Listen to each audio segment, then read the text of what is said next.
ভারতের মরু রাজ্য রাজস্থানে ভুতুরে জায়গার অভাব নেই।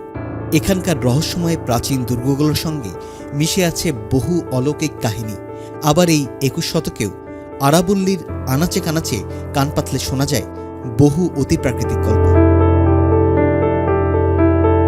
রাজপুতানার তেমনই একটি জায়গা হল কুলধারা। একসময় থর মরুভূমির বুকে এই জায়গায় ছিল একটি বর্ধিষ্ণু গ্রাম।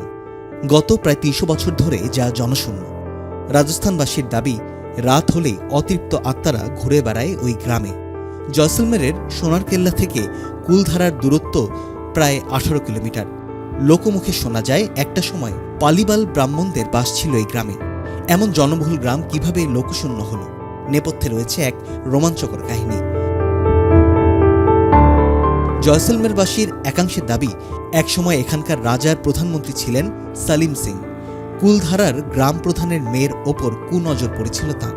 একদিন মোড়লকে ডেকে মেয়েকে তার হাতে তুলে দিতে বলেন সালিম, অন্যথায় ফল ভালো হবে না বলেও হুঁশিয়ারি দেন। সালিম যা চান শেষ পর্যন্ত তাই হাসিল করে ছাড়েন। রাজা তার হাতের পুতুল। প্রমাদ গুনলেন গ্রাম প্রধান। তড়িঘড়ি সবাইকে নিয়ে এলাকা ছাড়লেন তিনি। যাওয়ার সময় অভিশাপ দিয়ে গেলেন ব্রাহ্মণরা, আর কোনোদিনও এই গ্রামে মানুষের বসতি হবে না। সেই থেকে জনশূন্য কুলধারা।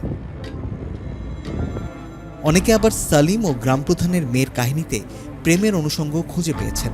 তাদের দাবি, মোড়লের মেয়ের প্রেমে পড়েন সালিম। তাকে বিয়েও করতে চেয়েছিলেন তিনি, কিন্তু এই সম্পর্ক মেনে নিতে পারেননি গ্রামবাসীরা। তাই এলাকা ছাড়ার আগে পরিবারের সম্মান রক্ষায় ওই মেয়েটিকে খুন করেন তারা। সেই থেকে ওই মেয়েটির অতৃপ্ত আত্মা গ্রামটিতে ঘুরে বেড়ায় বলে কাহিনীতে প্রচলিত রয়েছে।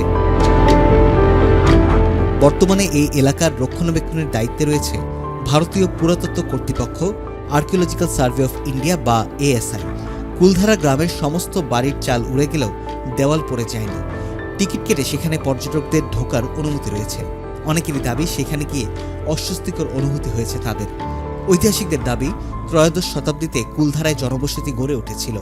ব্রিটিশ আমলে 1815-তে তা জনশূন্য হয়ে যায়।